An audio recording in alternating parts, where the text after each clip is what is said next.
मैं मोहम्मद हारून ख़ान, सहायक अध्यापक इस्लामिया इंटर कॉलेज शाहजहांपुर, कक्षा 12 के इतिहास विषय पढ़ने वाले छात्रों को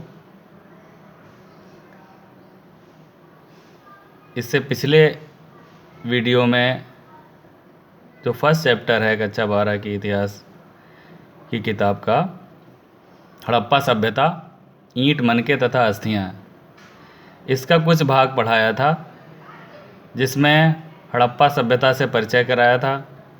हड़प्पा सभ्यता का विकास कब, कहाँ, कैसे हुआ, किस स्थान पर हुआ, ये समझाया था। और हड़प्पा सभ्यता के प्रमुख केंद्रों के बारे में विस्तृत चर्चा की थी।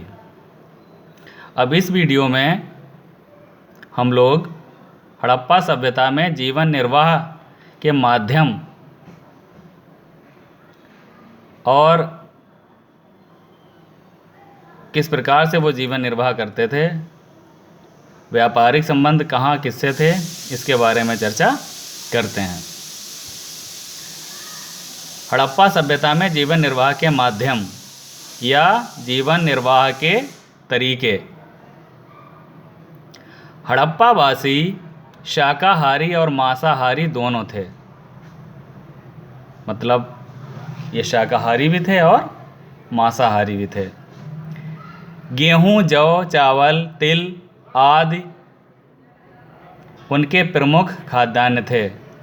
इसके साथ साथ हड़प्पावासी दालों का भी सेवन करते थे। एक बार पुनः सुने आप लोग। हड़प्पावासी शाकाहारी और मांसाहारी दोनों थे, और ये लोग गेहूं, जौ, चावल, तिल, दालों आदि का उपयोग अपने खाद्यान्न के रूप में करते थे। वे शाक सब्जियां, दूध, विभिन्न फल जैसे खरबूजा, तरबूज, नारियल, अनार आदि का सेवन भी किया करते थे। भेड़, बकरी, सुअर, मुर्गी, बत्तख, घड़ियाल आदि के मांस तथा मछलियां आदि भी खाई जाती थीं।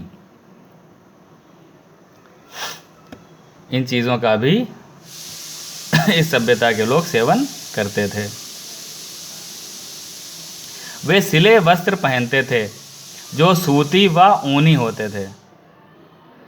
हड़प्पा सभ्यता के लोग सिले हुए वस्त्र पहना करते थे, जो सूती भी होते थे और ऊनी भी। पुरुष व स्त्रियां आभूषण प्रिय थे। इस सभ्यता में आभूषण पहनने का प्रचलन था, और आभूषण पुरुष भी पहनते थे और महिलाएं भी पहनती थीं। इस सभ्यता से शीशे और कंघी के अवशेष मिले हैं, जिससे ये पता चलता है कि इस सभ्यता के लोग शीशे और कंघी का प्रयोग भी किया करते थे।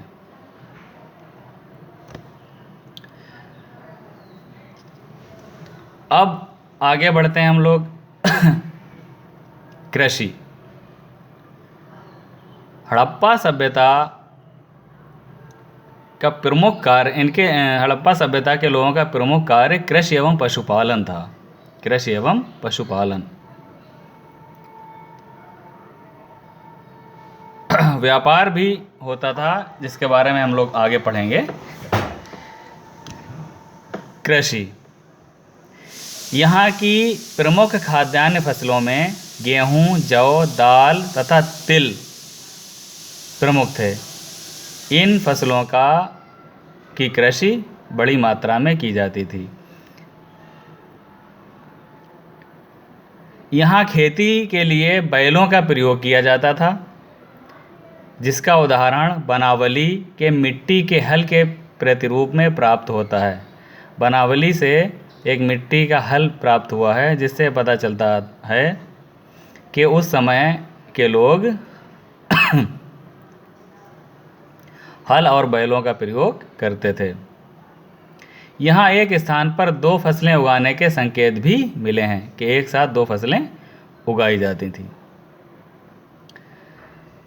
इस सभ्यता में अफगानिस्तान के शोरतघई नामक स्थान से सिंचाई के अवशेष मिलते हैं। अफ़गानिस्तान में एक स्थान है शोर्तघई, जहाँ से सिंचाई के अवशेष प्राप्त हुए हैं। उससे ये ज्ञात होता है कि इस सभ्यता में कृषि आधुनिक तरीके से की जाती थी और सिंचाई भी पूर्ण रूप से वो लोग प्रकृति पर निर्भर ना रहकर सिंचाई करके भी खेती किया करते थे। अगली हेडिंग है पशुपालन एवं शिकार। पशुपालन एवं शिकार। इस सभ्यता के पालतू पशु भेड़, बकरी, भैंस आदि थे। इस सभ्यता के पालतू पशु कौन कौन से थे? भेड़, बकरी, भैंस। तथा हड्डियों के साक्ष्यों से यहाँ जंगली प्रजातियों की भी पुष्टि होती है। हड्डी के जो साक्ष्य मिले हैं उससे पता चलता है कि यहाँ जंगली जानवर भी पाए जाते थे।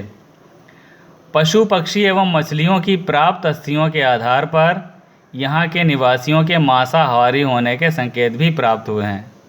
जैसा कि आप ऊपर पढ़ चुके हैं कि यहाँ के लोग शाकाहारी और मांसाहारी दोनों थे। तो ये किस आधार पर हम कह सकते हैं?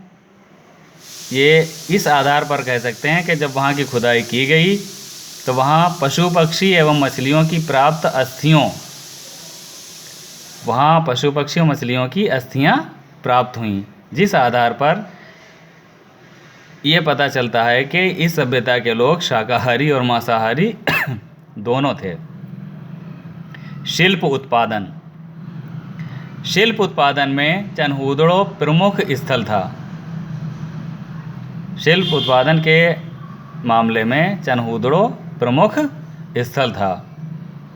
शिल्प में मनके बनाना, धातु कर्म तथा मोहर निर्माण आदि शामिल थे।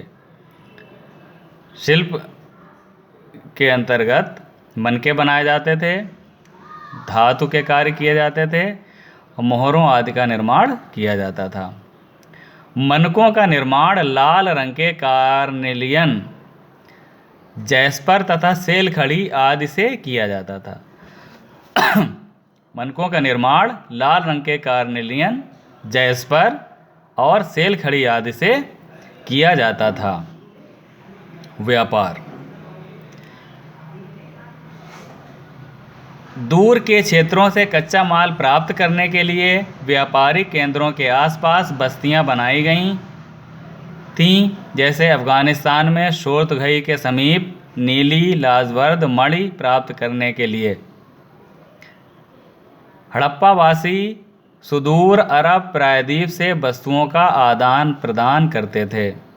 हड़प्पा वासियों का जो व्यापार था मुख्य रूप से अरब के लोगों से था। ये अरब वासियों से अपनी वस्तुओं का आदान प्रदान या विश्व व्यापार इनका किया जाता था।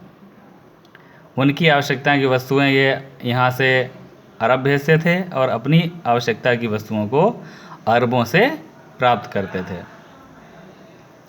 हड़प्पा सभ्यता से संबंधित एक परत चढ़ा मर्तबान ओमान से मिला है। इसके साक्ष्य कहाँ से प्राप्त हुए हैं? सऊदी अरब में ओमान एक जगह है, वहाँ पर हड़प्पा सभ्यता से संबंधित एक परत चढ़ा मर्तबान मिला है। इससे ज्ञात होता है कि हड़प्पा सभ्यता के अरबों से घनिष्ठ व्यापारिक संबंध थे। मेसोपोटामिया में हड़प्पा के लिए मेलुहा शब्द का प्रयोग किया गया है। मेसोपोटामिया की जो सभ्यता है उसमें हड़प्पा सभ्यता के लिए मेलुहा शब्द का प्रयोग किया गया है। दिलमुन के स्थानीय बाट हड़प्पाई बाट प्रणाली पर आधारित थे। दिलमुन के जो स्थानीय बाट थे वो हड़प्पाई बाट प्रणाली पर आधारित थे। इससे पता चलता है कि सिंधु घाटी सभ्यता का अन्य विश्व की अन्य समकालीन सभ्यताओं के साथ व्यापारिक संबंध स्थापित थे। मोहरें व मुद्रांकन। मोहरें व मुद्रांकन। हड़प्पा सभ्यता की सेलखड़ी मोहरें आकार में चौकोर होती थीं, जिस पर भैंस, बाघ, बकरी तथा हाथी जैसे जानवरों की आकृति अंकित होती थी। हड़प्पा सभ्यता की सेलखड़ी से निर्मित मोहरें होती थीं और आकार में कैसी होती थीं? चौकोर। और इन पर भैंस, बाघ, बकरी, हाथी आदि जानवरों के चित्र बने होते थे। हड़प्पा मोहरों और मुद्रांकनों का प्रयोग लंबी दूरी के संपर्कों को सुविधाजनक बनाने के लिए किया जाता था। हड़प्पा मोहरों और मुद्रांकनों का प्रयोग लंबी दूरी के संपर्कों को सुविधाजनक बनाने के लिए किया जाता था। मुद्रांकन से किसी अन्य जगह भेजी गई वस्तु की सुरक्षा और भेजने वाले के विषय में सूचना मिलती थी। अब हम लोग आगे बढ़ते हैं माप तौल की तरफ। सिंधु घाटी सभ्यता में माप तौल के क्या साधन थे? हड़प्पा सभ्यता में माप तौल के लिए बांटों का प्रयोग किया जाता था। जैसे इस समय हम लोग बांटों का प्रयोग माप तौल के लिए करते हैं, हड़प्पा सभ्यता में भी माप और तौल के लिए इसी प्रकार बांटों का प्रयोग किया जाता था। बांटों के निचले मानदंड द्विआधारी तथा ऊपरी मानदंड दशमलव प्रणाली का अनुसरण करते थे। बांटों का जो निचले मानदंड थे वो द्विआधारी तथा ऊपरी मानदंड दशमलव प्रणाली का अनुसरण किया करते थे। अगले वीडियो में हम लोग हड़प्पा की सामाजिक व्यवस्था के विषय में चर्चा करेंगे। उसके उपरांत इससे संबंधित प्रश्न उत्तरों के विषय में चर्चा करेंगे।